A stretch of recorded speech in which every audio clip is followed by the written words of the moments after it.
All right, guys. Tonight's very special guest speaker, Sandra Thurlow, is an author, historian, and fifth-generation Floridian.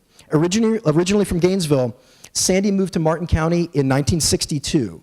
She's been studying, collecting, and sharing regional history for over 30 years.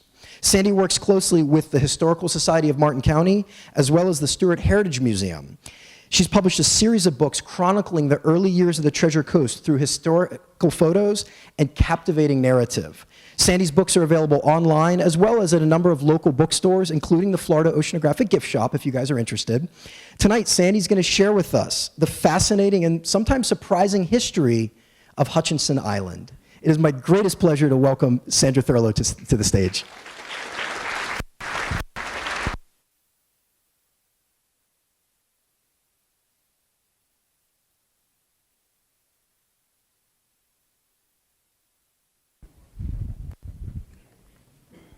Hello.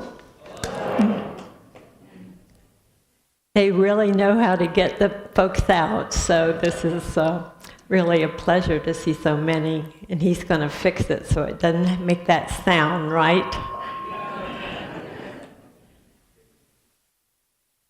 So this isn't only about South Hutchinson Island, it's about South Hutchinson Island, because maybe you don't realize it, that really, if you include North Hutchinson Island, which is on the other side of today's Fort Pierce Inlet, it goes all the way up to Sebastian Inlet. And so that is a big territory. It has museums. It even has the National Seal Museum. It has a state park. But we have plenty on our end of the island to talk about. And since we're here, I think that's what means the most to us. And of course, an island is surrounded by water. And if you have an inlet, the area on that island changes.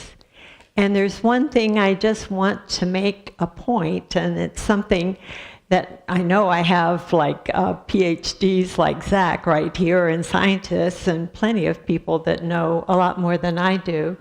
But an island is a barrier island, and of course our island, Hutchinson Island, is an island because of the lagoon on one side. This is some signage that is up by the McClarty Museum, which is just, it's a state museum just south of the Sebastian Inlet. And I just took some of the words from their sign to share with you so you can keep this in mind. And I don't know how many of you live on Hutchinson Island, but you do have to keep in mind, especially the last sentence. Barrier islands are constantly moving and changing. And they've done it for centuries, and they will continue to change.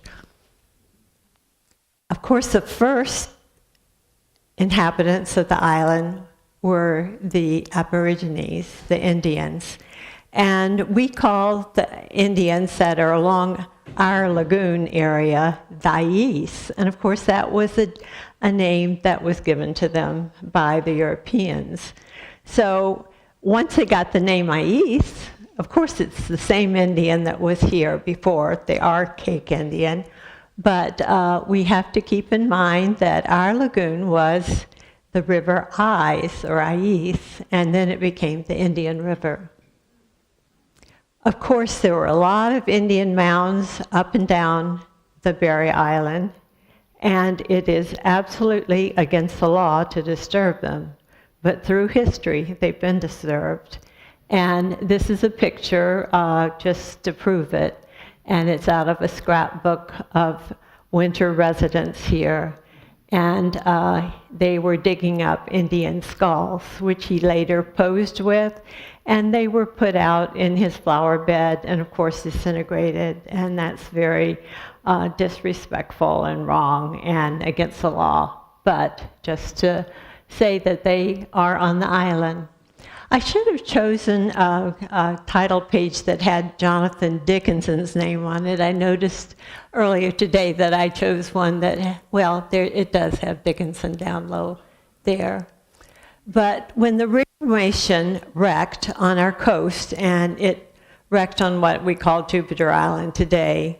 About 7, well, my son has different theories, but according to tradition, we say it was about 7 miles north of Jupiter Inlet. And so this businessman, and you probably know this story, from Jamaica. What happened? Okay. Okay. His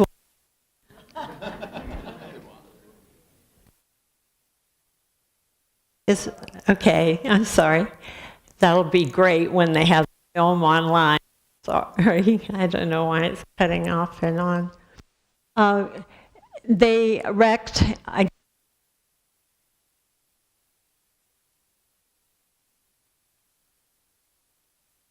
Do you know what's happening? Gone. You know, David Opesic, they've got this nice new camera. I don't mind. Sorry, guys. I think that, am I the right distance? Okay. Just it's a little coordinating things. So we're back to Jonathan Dickinson and his wife and his little baby and his slaves and a few others. There were about 25 of them wrecked, or they came ashore. Their ship survived, and then the inhabitants came. And do you know that this became the first classic?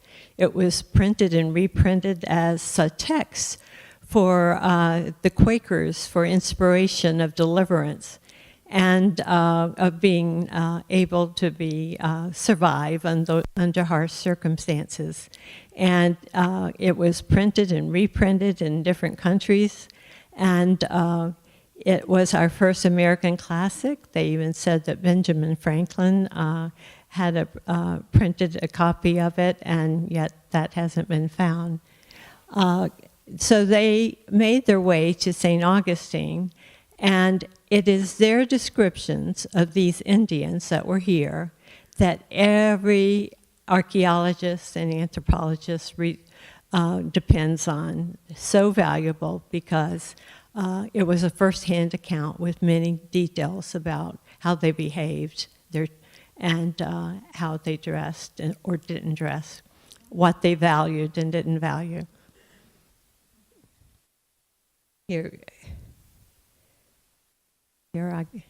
So the Treasure Coast, we know that we're the Treasure Coast. Do you realize that for a long time that treasure was out there? The shipwrecks were in 1712, but they weren't really discovered by modern man until it was Skip Wagner was a contractor, and these discs, these dark discs were found, and my goodness, there were pieces of 8, and then we got Mel Fisher in on it. We got Dr. Eugene Lyon, who was a city manager in Vero Beach that learned to read the archaic Spanish, and he went to the archives in Spain, and they were able to find the Atocha, and they had discovered, they brought up so many treasures from our coast. And the one that's closest to us is this one. I would butcher it if I tried to say, but it's Our Lady of the Snows in Spanish. And this shipwreck is at the Frederick Douglass Beach.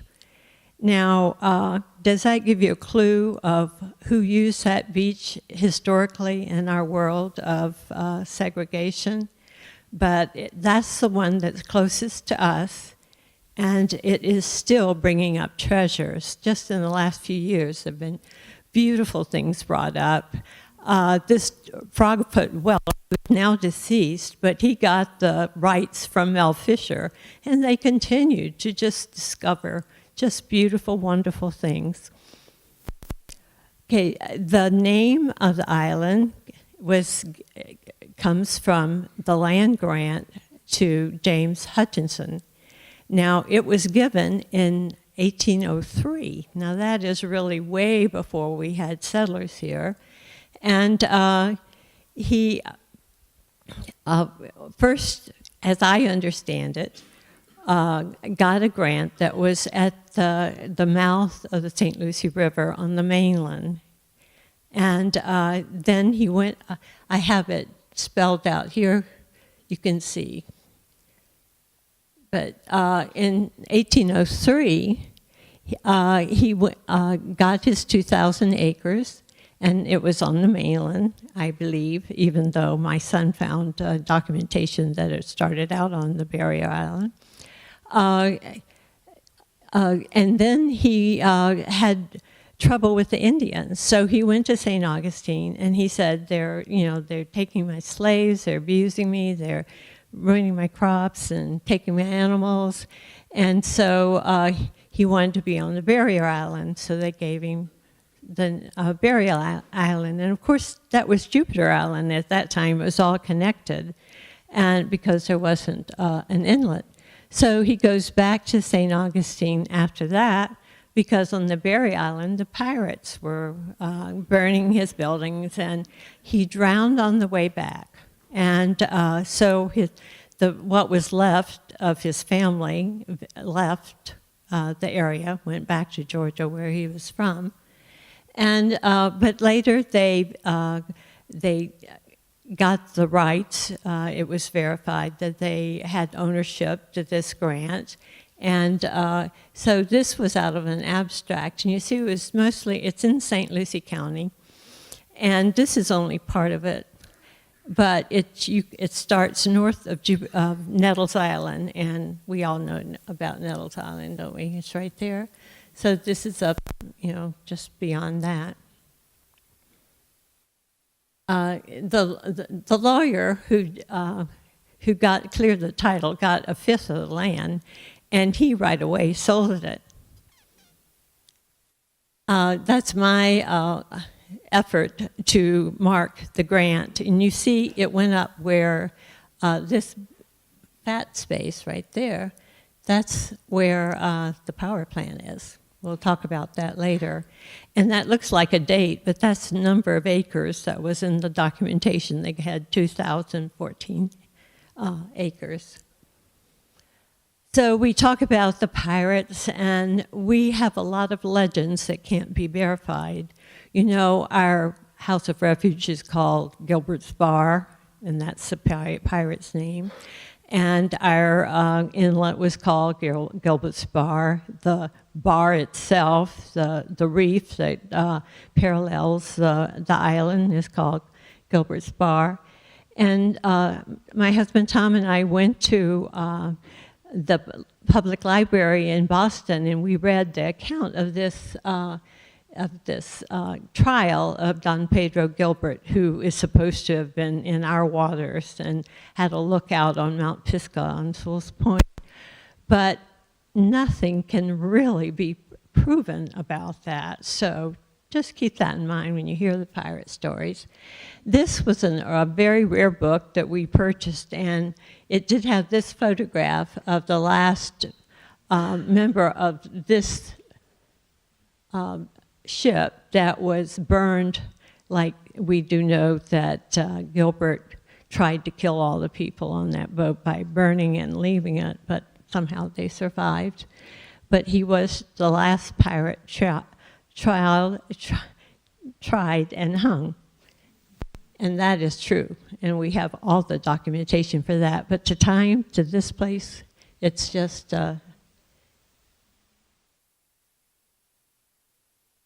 And this is, for a long time, the only history we had was the one by John Lee Williams. And I was just reading that it is also filled with errors. But can you realize that these historians of long ago, they didn't have the internet to check everything and be able to see every library. And so, of course, travel was terrible.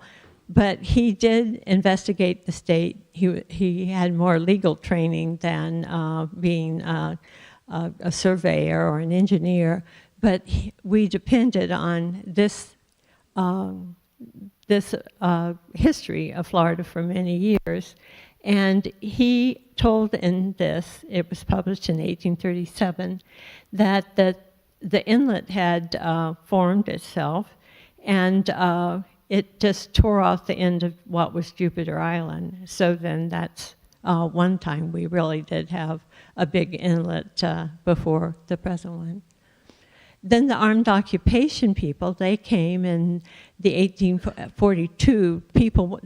This was just unoccupied, so the government wanted people to come down here and take the land and keep it from the Indians. So if you could come down and build on it and guard yourself with guns, you would protect it. You were given land, but then most of them left because of an Indian scare. But here, we do have things on our map. In Jupiter Island, we have Peck's Lake, and we have Herman's Bay on our part of Hutchinson Island. It's up by the power plant. Okay, pretty soon we'll get to the old pictures, I'm sorry. But this is a painting by Howard Schaefer, because our house of refuge, let me show you the next pictures. When I started researching and I saw these pictures of a house of refuge that did not have these upper windows, and I thought, well, how can these be the same? But they are. The upper story windows were added to all of the houses of refuge. First, there were 5 that were built in 1876, and then 5 more were built in 1886. And the government added upper story windows to all of them. It's funny that they added different numbers to different houses of refuge, even though each one was done in the same style originally. Ours has 12 windows in that upper story. And ours is the only one that's left. Another old map, and I want to make the point that our Indian River, area of the Indian River, was called St. Lucie Sound. All the way up to the inlet at the time that was open was the Indian River Inlet, and that was across from St. Lucie, and that was 3 miles north of Fort Pierce today. Okay, you see our inlet, you can kind of tell where Sailfish Point is, where that lump is, and this is Sewell's Point. But look at this, St. Lucie Inlet. Where's that? Looks like it's about at the House of Refuge.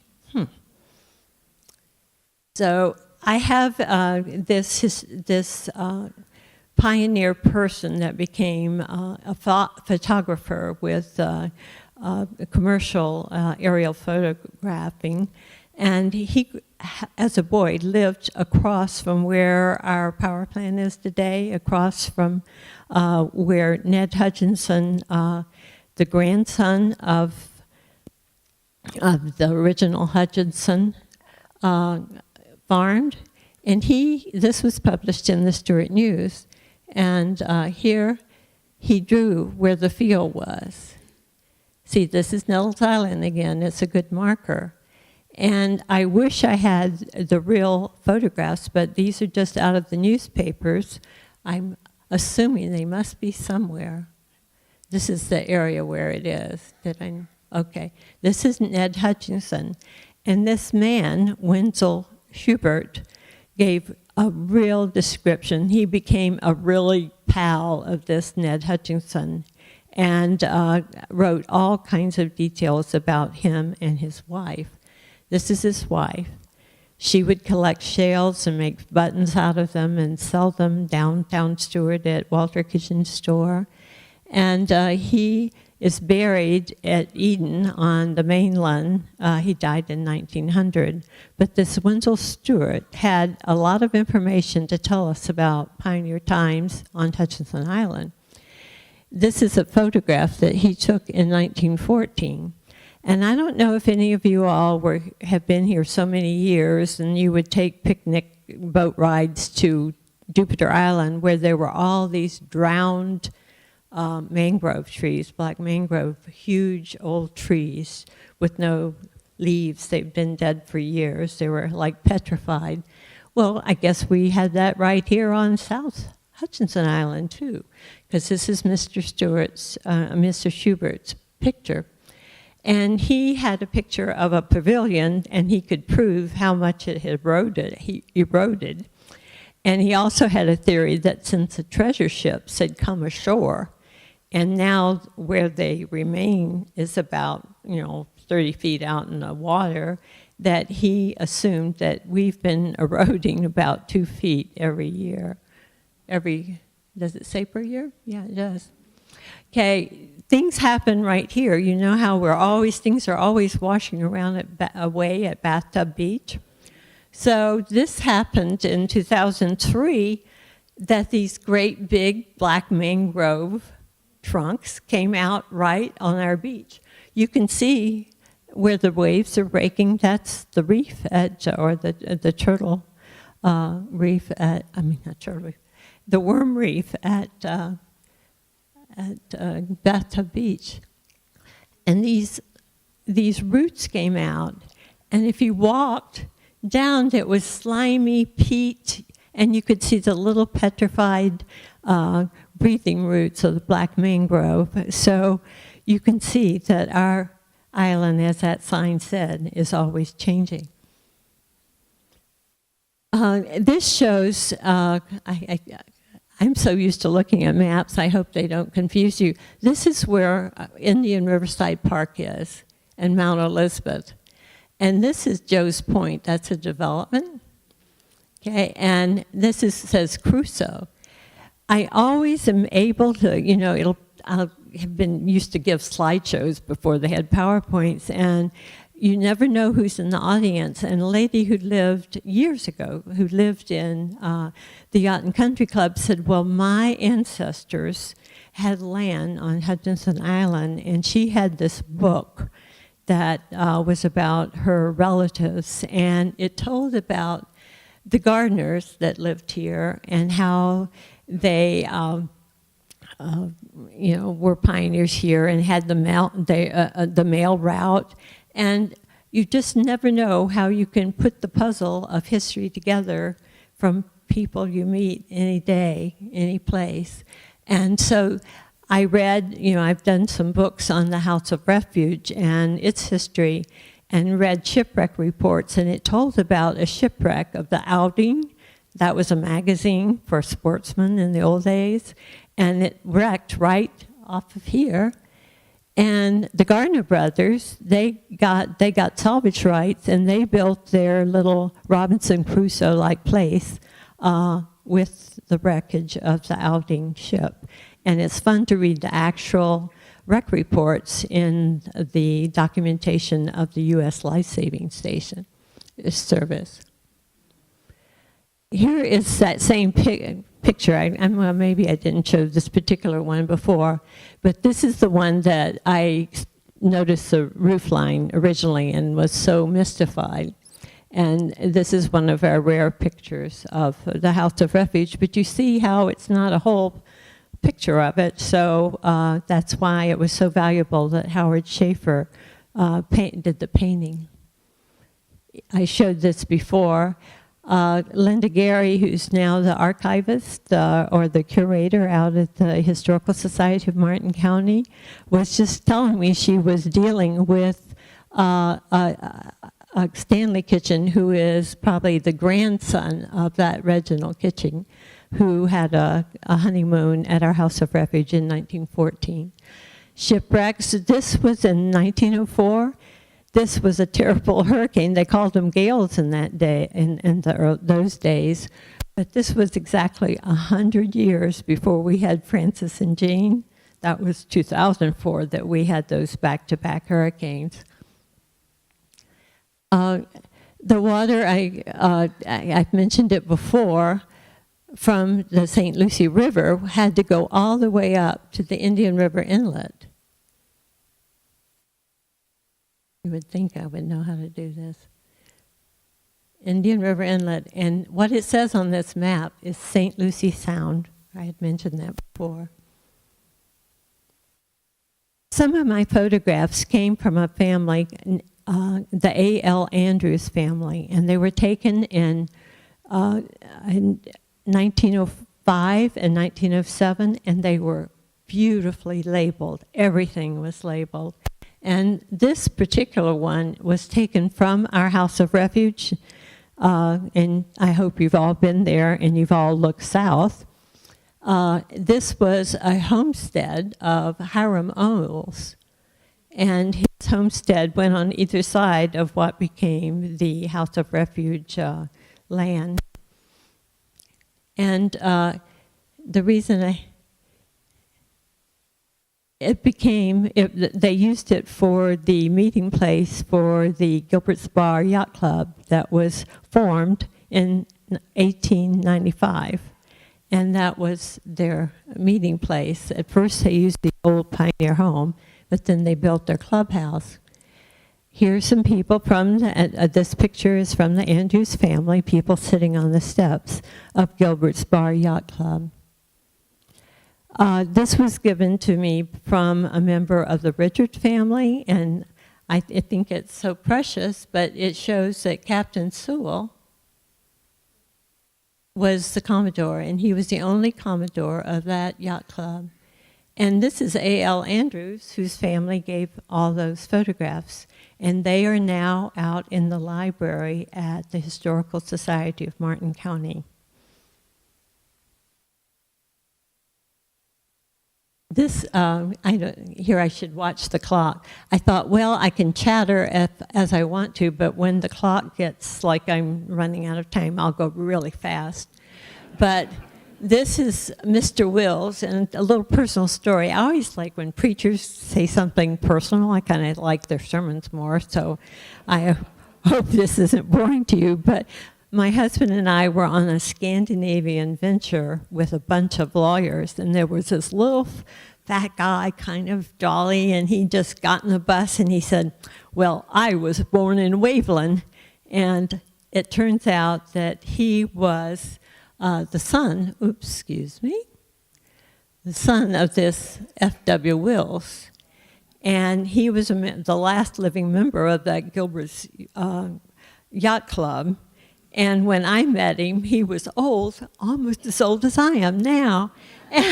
And he still owned 2 Hutchinson Island lots where that yacht club stayed.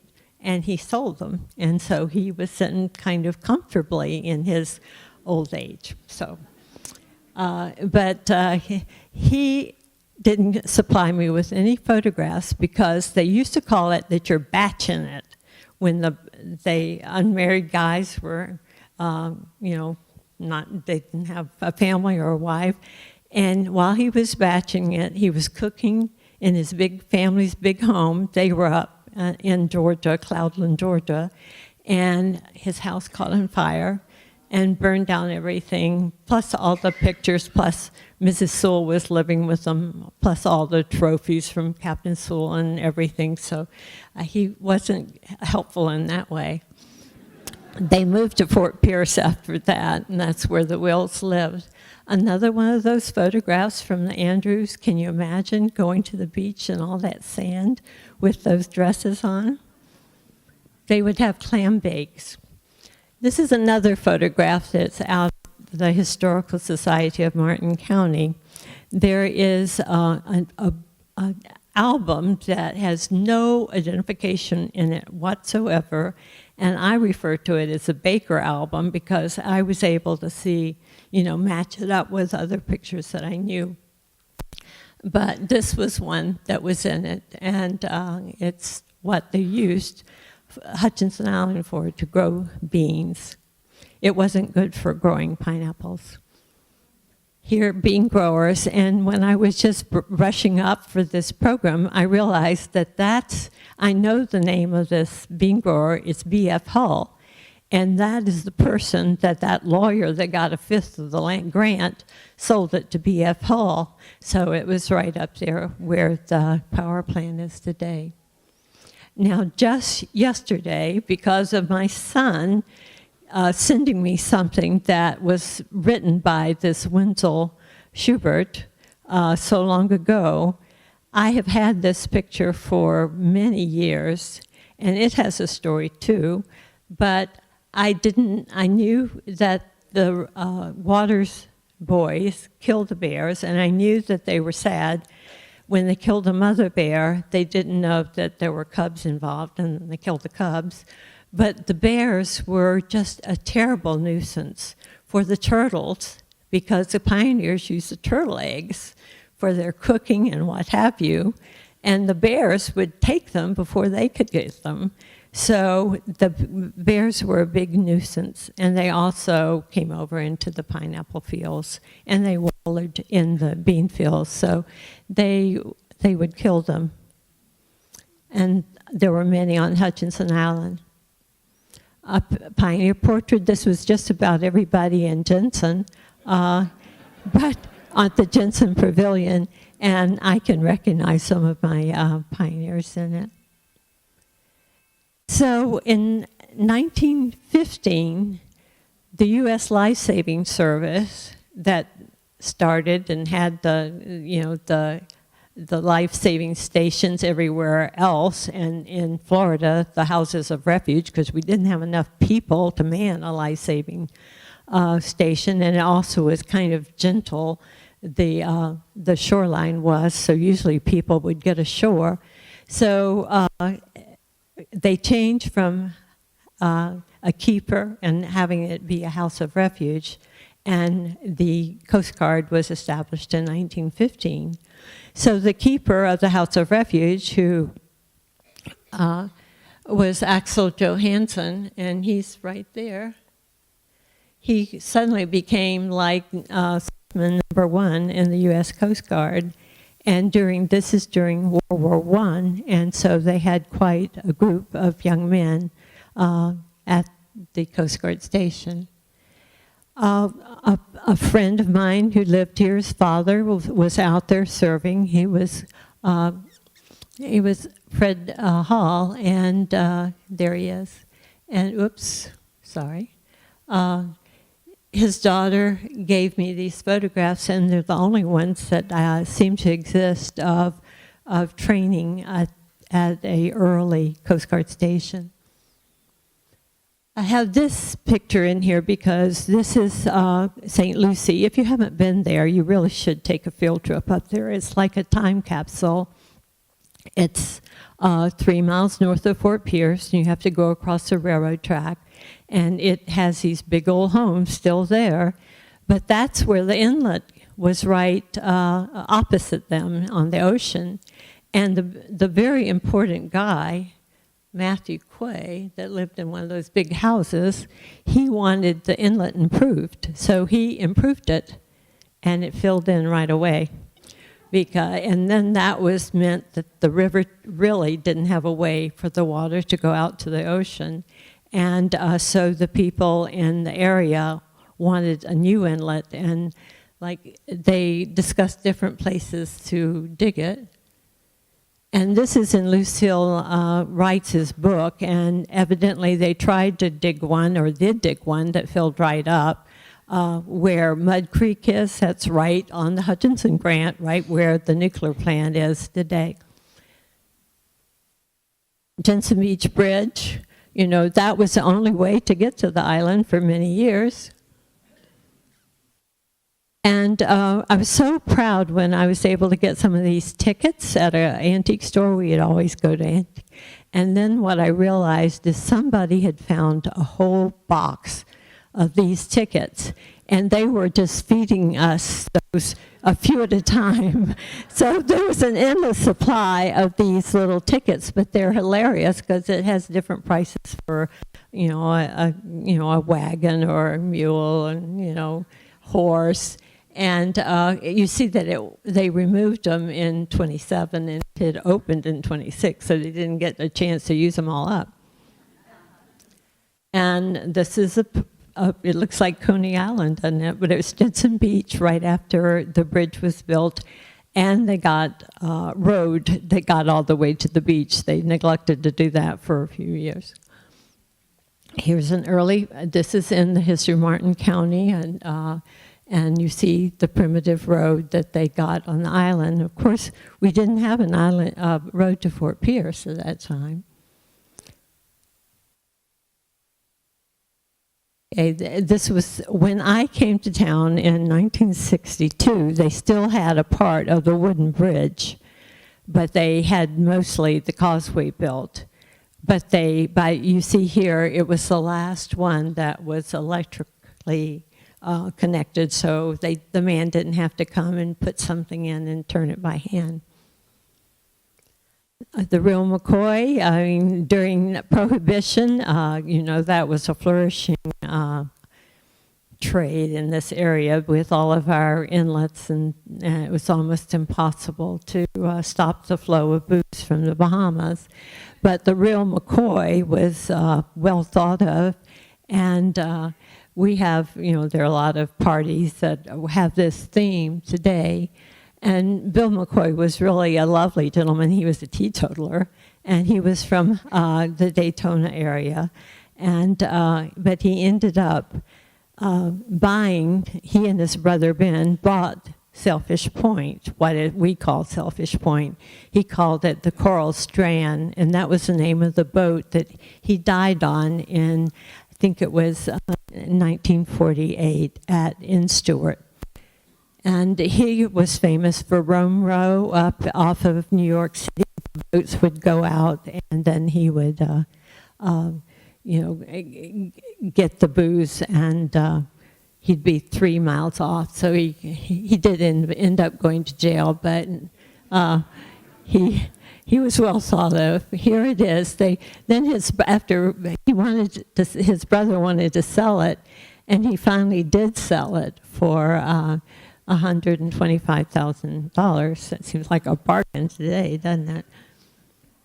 And then during the war, World War II, we had freighters torpedoed right off of our coast, and we're losing the people with those memories, but when I first started this, there were quite a few people that could remember the impact of the torpedoes when they hit the coral rock, and when the explosions occurred and the burned survivors were brought in. A photograph during World War II, the Coast Guard group of men was expanded, and they did beach patrols. I wanted to mention that until they dug Fort Pierce Inlet, the inlet across from St. Lucie, there was another house of refuge in what is now Pepper Park, where the Seal Museum is, and someone could drive a motorcycle all the way to the other house of refuge before the Fort Pierce Inlet was dug. And at Jensen Beach, they had horse patrol and first dog patrol, and these buildings were built. This is a aerial photo that Dr. Dale Hibson took, and it's very good to be able to see that they had a tower and how big the building was. At that time, the Shepherds lived. It's a family like Shepherd Park, that same family from Ohio. They lived at the beach, and they were able to go out there, but it was off limits generally to the public during wartime. Later, this little building was made into a cafe, and people that were here years ago remember that was like a place to go to eat at the beach. This aerial photo came from the attorney Ted Otterson. He came in 1926. It's a very valuable photograph because we don't have many photographs of that era. But just recently, my son Todd, who's in the audience, he was like fleshing out things that Mother didn't know. And he got this little booklet that told about when they were using, the underwater demolition team. They were blowing up everything to practice for wartime, and they were exploding things off our beach. And they deepened the inlet with explosives. And Todd, my son, got pictures of this area was just covered with tents. And he had the details, and someday he'll share that, I'm sure, of how they pretend war games is what it's called, I guess. And it's very important in wartime, and we were It helped us be successful in Europe and the Pacific. I always feel like this gentleman, C.B. Arbogast, isn't remembered as he should be. He came in the 20s, and he had relatives that were here way before that. But he was a very involved realtor, and he was on the commission in the 30s during the Depression. And he ended up amassing most of the land on the island, and he could see a future for the island. But think about it, with no bridges over there except the Jensen Bridge, and the mosquitoes were so bad, and it just seemed worthless to people. And but he saw that it was important, and he insisted that the county buy land for the public. And that's why we have Stewart Beach, and that's why we have the land where the Oceanographic Society is. That's why we have the land where the Elliott Museum, the Historical Society, is. And I just, because my husband and my son and my father-in-law are all lawyers, I have all these books with maps and all. So, but here you can see what Martin County owns there, and you can see where the Elliott is there. The Elliott. But see this little thing here?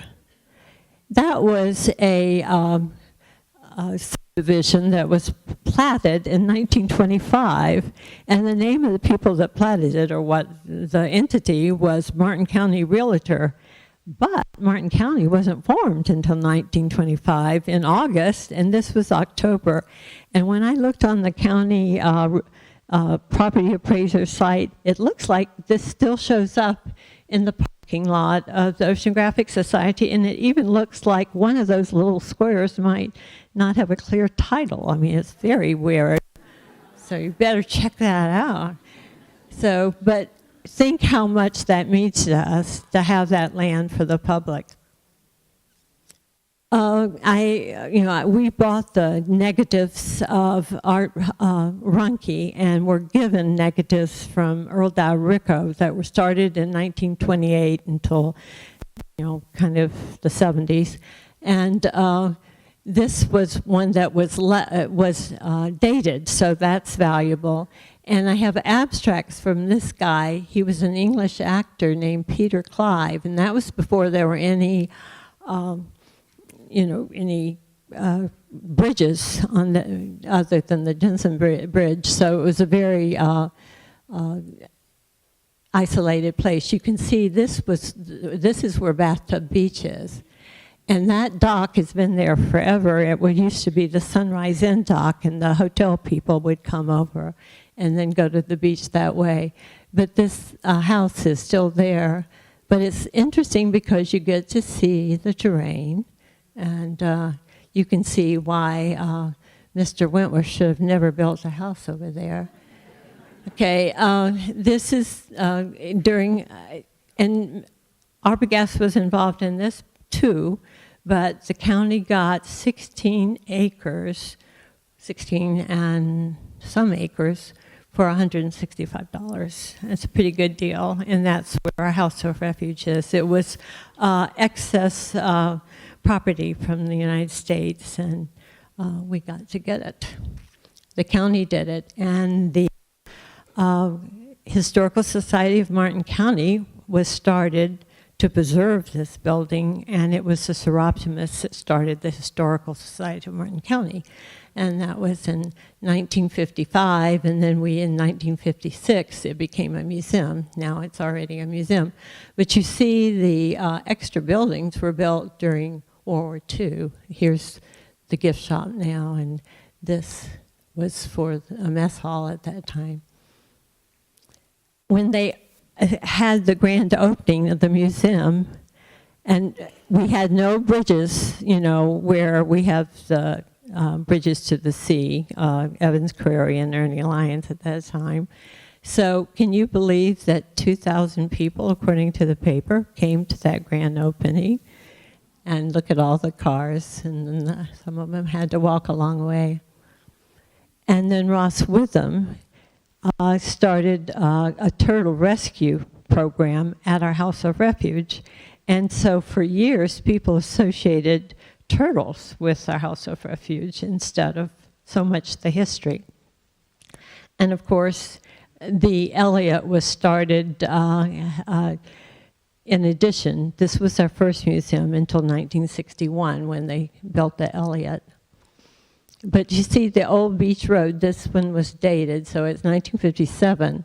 So once they had the Jensen Bridge, and the only thing down there was a house of refuge, and of course that was important because it was a government facility and we had wars. But this is the old beach road, and it was right on the dune, and that was all we had, even to go to Fort Pierce for a long time. This is an early picture of Jensen Beach, and we have that also because of Arbogast. He insisted that that land be purchased. The Jensen Beach Bridge even got written up in Chicago newspapers and other places, so it was quite famous. You could support your vacation on the fish you caught. And this shows you, this shows you, this is where the Elliott is today. Here the bridges are being built in 1957. This is where Indian River Plantation is.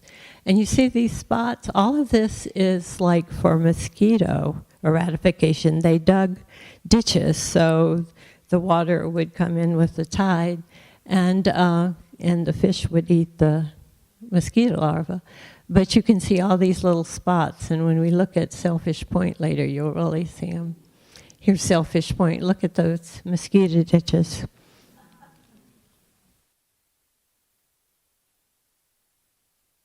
Okay, then when James Rand came to dig Seminole Shores, okay, this is what Sailfish Point looked like, just, mosquito ditches and desolation. And he started dredging, and this is that same spot that washes out today.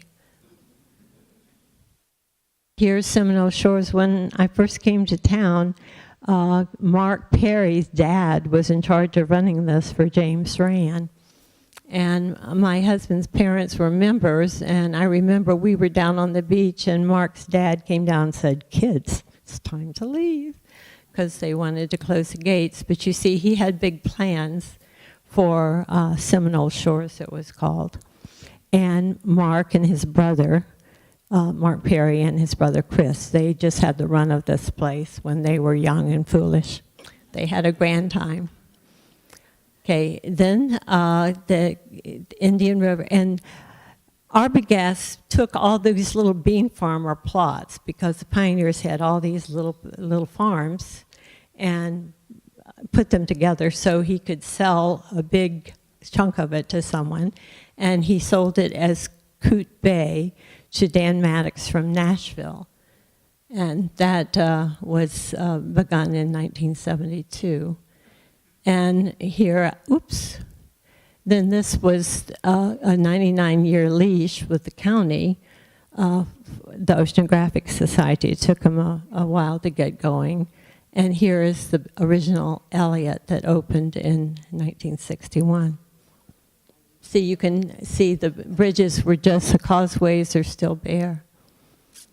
Okay, then Florida, who wants Hutchinson Island? Worthless, so we might as well put a nuclear plant out there. So they did, and it just happens to be right there on James Hutchinson's grant.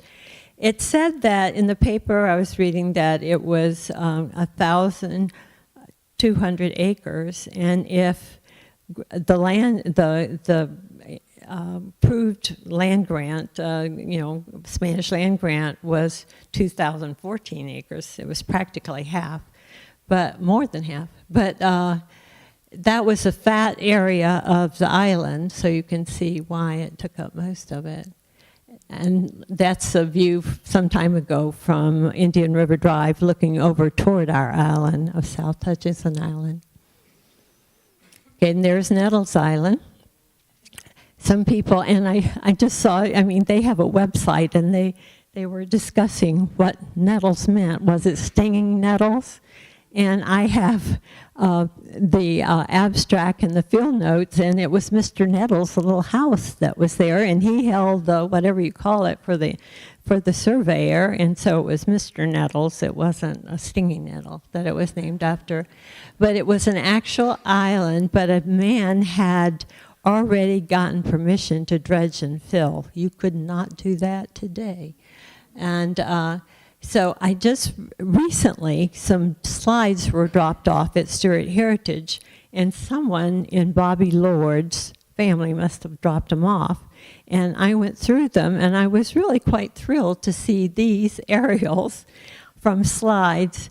And because Bobby Lord, and you know Rob Lord is our CEO of Cleveland Health Systems now, and that's his son, a lawyer.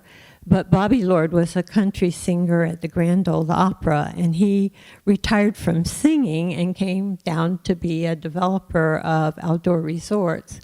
And that is Nettles Island there, and you can look toward the causeway in the distance, and they're just beginning to fill it.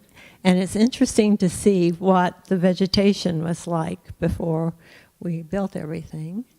And that's a brand new road. We got A1A when we got the power plant.